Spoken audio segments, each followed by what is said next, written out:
Nu tai sveikučiai jaunimas, sveikučiai. Kaip supratot, mes važiuojam į trumpą kelionę, pasiruošėm kempingiuką, karavaniuką, ar kaip čia pavadinsi, taip nepagadinsi. Ir prieš porą metų, man atrodo, važiavom, buvau filmavęs, kaip važiavom su dizelinė mašinikė ir tempėm karavaniuką iki pat Nordkapo, kas nemat gali paveizėti. O dabar važiuosim su elektrinė, bet aišku ne iki Nordkapo, nes neturim tiek laiko. Turim tik tai pusę to laiko, ką turėjom, kai važiavom iki Nordkapo. Tai pamėginsim dabar su kempingiuku pavažiuoti iki Norvegijos kažkur. Iki vidurio irgi nedavažiuosim, nes šitą kelionę nusprendėm tokį daryti biškį, nu, kaip pasakyti, daugiau relakso, gal būtų visiems, ne vien tik tai. Man asmeniškai patinka važiuoti, sustoti, žiūrėti, bet vaikam nelabai. Va. Tai su dizelinė mašina, kai nuvažiuodavom per dieną apie 500 km, nes per 10 dienų liktai nuvažiavom 6500, bet buvo pirmą dieną mes numynėm apie 650 ir paskutinę dieną 700 ar 800 km, nes labai jau vaikai buvo pavargę nuo kelionės, norėjo namo. Va, šiaip tai būdavo vidurkis iki 500. Tai pažiūrėsim, kaip dabar seksis irgi. Dabar anksti nėra, kiek čia valandų. O, skambint žydrūns, nu. 7:40.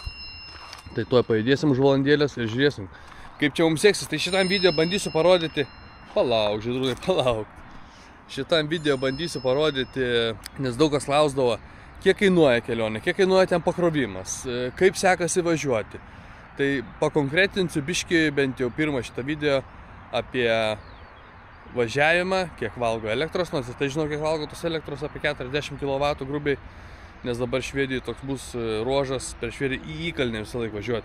Tai apie 40 kW valgo, kiek kainuoja pakrovims namuose, pasikrovėm pilnų bakų, tai mums kainavo pakrovims 1 kWh 8 centai šiąnakt, ar netgi mažiau buvo, 8 centai euro centų. Va, tai ganėtinai pigiai. O paskiau žiūrėsim, kaip bus. Teslos pakrovėjose praktiškai krausim daugiausiai, nes duosim mašinai pačiai galvoti. Žmonės daug galvoja, kitas iki, kaip važiuoti, kaip keliauti, bet man vien dėl to patinka Tesla, kad ne pats viską sugalvoja, to nereikia sut galvos. Nu labai išskirtiniais atvejais, kai jau turbūt nėra ko. Nu ką, kaip mes planuojam kelionę? Ogi niekaip, įsivedam Oslas, pavyzdžiui. Oslo, Norvai, 405 kg, visai netoli.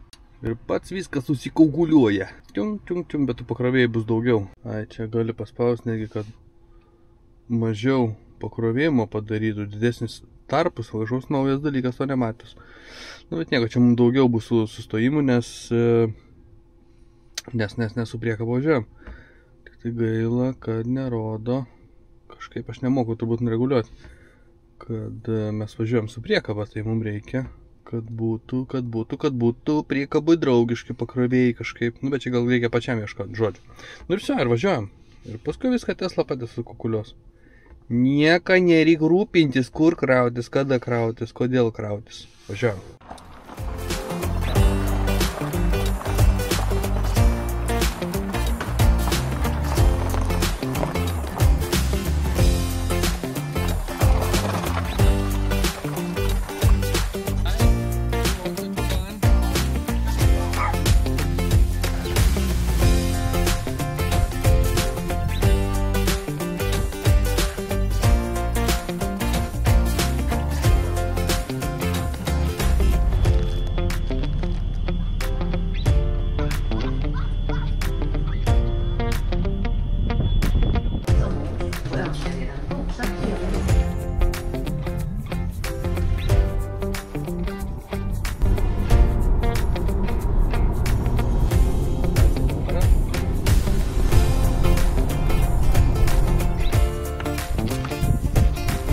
Pasisekė, žmonių nėra, galima dėti krautis su vagonėliu. Na, užpyks pakrovėjų, tai čia kiek tik nori. Eina, pažiūrim biškai greitai. Papasakosiu jums, kad nepamirščiau. Nuvažiavom nuo namų 106 km. Labai neblogas suvartojimas. 32 kW. Pakrovimo greitis 174. Užstatom iki 100, einam šuniuką pavedžiot, pavalgyt, vaikai nori tualetus. Pietų mes beveik vėlokai išvažiavom. Tai va, ir pažiūrėsim paskiau, kiek čia, kaip čia bus. 4 kronos, tai apie 40 euro centų, 38 gal kaina. Nu, ko aš galiu pasakyti? Nežinau, kiek čia mes laiko trukom, važiavom. Porą valandėlių gal sukelt, išvažiavom pusę 9, prie kelto buvom 9, 10, 11. 2,5 valandas. Nu, ten greičiau nepalieksi, kaip sakant, jeigu važiuoji palei taisyklės 80-90 km per valandą, tai beri. Va. Ir lėksim toliau. Tai Tesla pati numato 8 minutės, taip ir galit važiuoti toliau kelionę tęsti, bet mes tikrai to nedarysim, mes net nespėsim šuns pavedžioti. Nes tada mus mestų į kažkokį kitą turbūt pakrovėją. Nežinau kodėl. Čia kam taip dažnai stoti, mes geriau dabar einam papietaujam, tada šitą praleisim pakrovėją ir jau sekančią būsim pakrovėję. Atostogų maistas vaikams. Ką čia valgo, duokit ir tada bulvytę vieną suvalgyti, tai bus labai daug. Aš gavau šitą Happy Meal. Marita Zaveras. Gerai. Nu, pažiūrim, ką mes čia prikrovėm gero. 40 kW įkrovė. Kaina 160 švediškų, tai be 16-15 eurų. Nu, galėtų kaip ir važiuoti, bet žmonikė nuėjo kavikės padaryti. Dar 7 minutės palauksim, tada galėsim į kažkoje va kito už Göteborgo pakrovėją būti. Tai dar vienas paskutinis pakrovėjas bus Švedijai ir paskui jau Norvegijai. Čia turbūt su keltumu reikės keltis. Aha, kad nevažiuotų aplink Oslą. Nes mūsų planas čia yra nuvažiuoti, bet nežinom ar nuvažiuosim čia. Bet pamėginsim, pažiūrėsim, nebūsim pavargę. Čia ko čia pavargsi, pailsi. O paskui galėsim pakeliauti čia biškai jau iš kempingo. Va, parein ponia su kava skania. Mes gamtai savo padėlius. Į savo padėlius. Leida jums.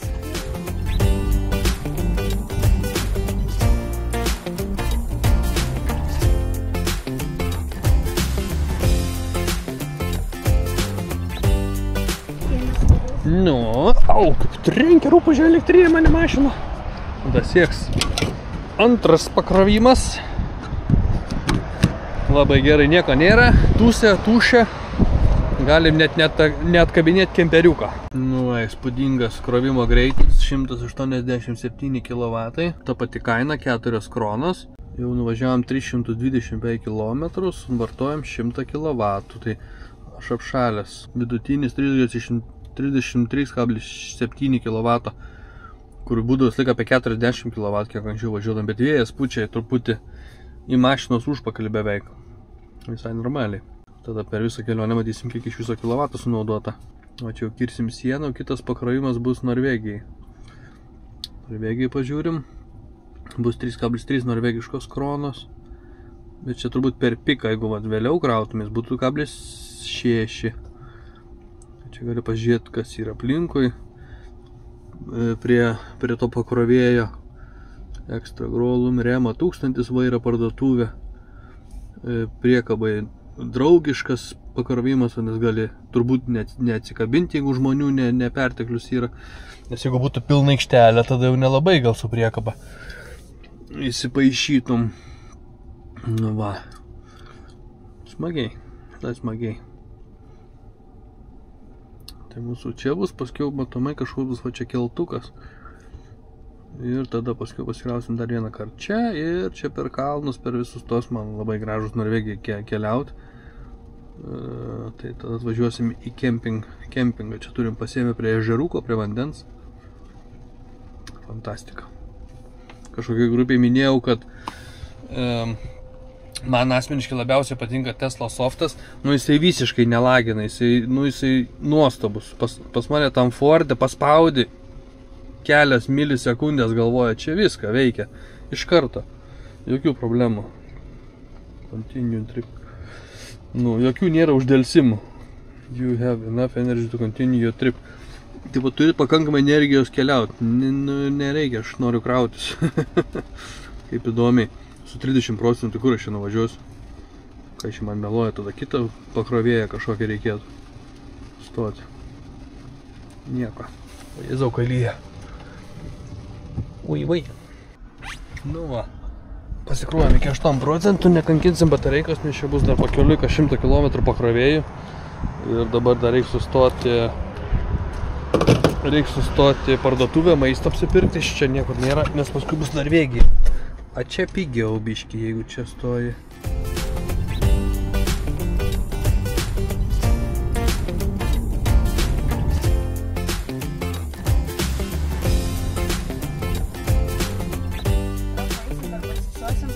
Kaip puikiai mums net nereikėjo, kaip ir realiai pakrovėja, bet mes paleisim merginas pasišopinti, tada dasikrausim biški mašiną. Beautiful. Ir kodėl sustojom Švedijoje parduotuvę, nes palei danišką ir švedišką kursą tai labai apsimoka pirkti su kortelė, ne su grinais, nes kai konvertuoja po kortelėje, tada labai pigiai gaunasi apsipirkti. Tai dabar prisipirks maistą, ten kažkokių ko trūko, nes iš namų praktiškai nieko neėmėm, tik tai ką turėjom šaldytuvę susikrovėm. Ir kažko tik smulkmenų reikės Norvegijai dasipirkti. Ir to pačiu, va, kol prekinasi reikia dasikrauti, išnaudot progą. Labai fainai, kad ir pakrovėjų. Un kiekvieną kampą. Skandinaviją keliaukit, hebra, nebijokit. Pilna pakrovėjų. Nu vsio, merginos negrįžo, einu jungiu laukdėjimą. 8%, paliksim biškį, kad užšilimui nebūtų iki 100 visiškai. Vis tiek čia greičiau krauna 13 kW, dabar paskutinis.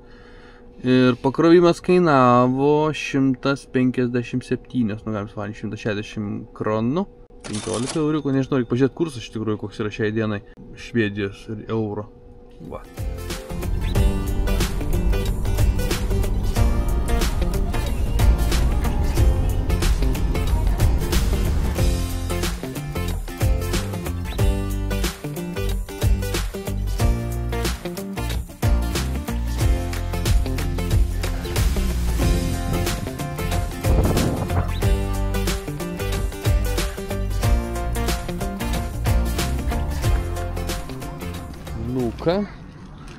Kišam krauti.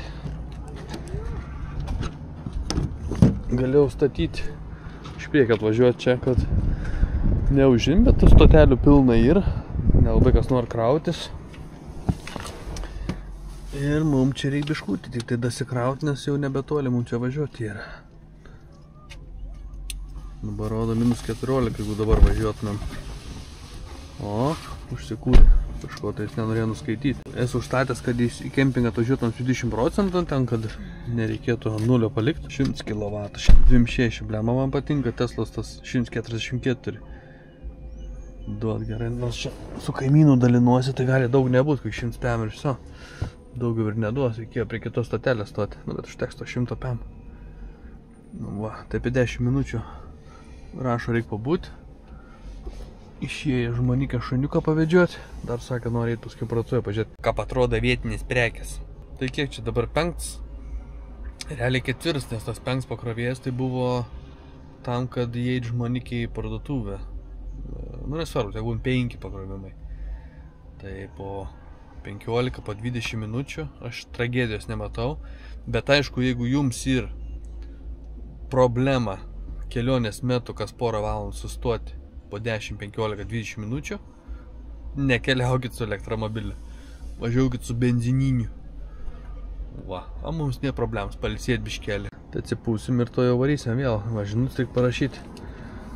Pa Facebook'in biškį ir liekti. Į kainą nepažiūrėjau, o 4 norvegiškos kronos, taip pat kaip švediškos. Tai aš skaitau čia biškį brangoką tokią kainą kaip Teslai. Bet pikomets, biškį vėliau bus biškį jau.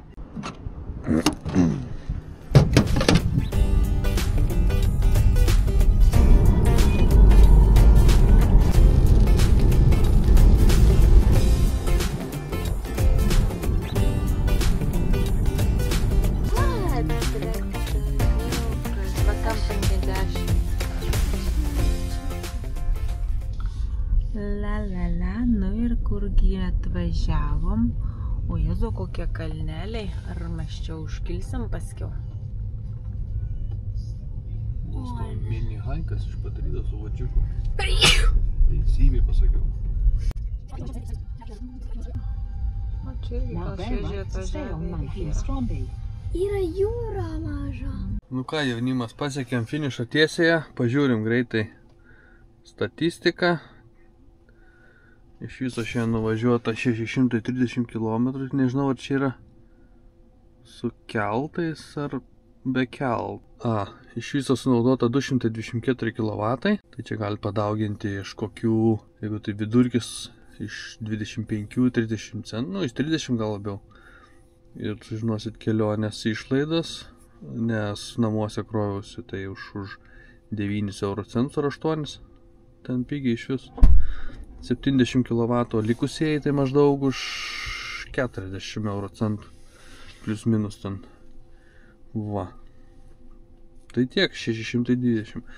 Jeigu būtume, kaip minėjau, važiavę anksti ryte, tarkim 7 ryto ir nebūtų keltų, tai aš manau drąsiai labai neskubėdami nuvažiuotumėt per 12 valandų apie 700-800 km. Ir vėl, čia Norvegijoje, tai čia greitis 70, 80, 60, 50, tarp miestelių nepalieksi čia. Tokia, važiuojant per Vokietiją, gali greičiau paliekti. Tada jisai stabiliai iki 90, nes pastebėjau, jeigu važiuoju iki 90, vienaip valgo, jeigu pradedi lenkti fūras, ten 100 kartas pavažiuoju, jau automatiškai virš 40 kW, nors čia vidurkis 40. Tai buvo iki pirmo antro pakrovimo 36-38 kW 100, bet paskui aš čia biškį keltą fūrų palenkiau ir greičiau pavažiavau, buvo 420, tai...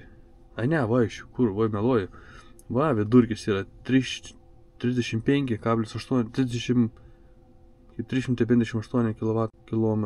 358 vatvalandė kilometrui. Tai labai 30, tada 6 kW grubiai. Tai labai geras vidurkis. Fantastika. Šiaip būdavo 400 visą laiką. Bet dabar paskutinė mūsų kelionė 400. Nuo paskutinio krovimo. Tai žodžiu, tai nežinau, gal nepavyko labai detaliai apžvelgti, bet kaip apžvelgiau taip. Pasistatėm jau vagoniuką, einu dar gal palapiniai skleisiu, nusipirkau žvejybos bilietą, galės čia pažvejoti, sakė, ešerių yra, upėtokių yra, visokios velniavos, tai pažiūrėsim. Rytoj gal nežvejosiu, bet lėksim. Yra pakrovėjai, bet gal kempingo apžvalgą padarysiu ryt po ryt ir paleisim kažkai atskirą viduciuką. Tai tam kartu tiek, keliaukit su elektromobiliu, nebijokit, ypatingai jeigu turit Tesla, už jumis viską sugalvosim, nereikia galvoti, man labai patinka. Paspaudėjai, kur tu turi atvykti ir nepatars tau, kada krautis, kiek krautis, tu tik atsipalaiduoji ir važiuoji. Čia. Smagu, kai yra pakrovėjai kemperiuose, kempinguose. Galima per naktį palikti auto pasikrauti. Super. Pradėjom krauti, 4 valandas pasikrausiu iki ryto. Fantastika.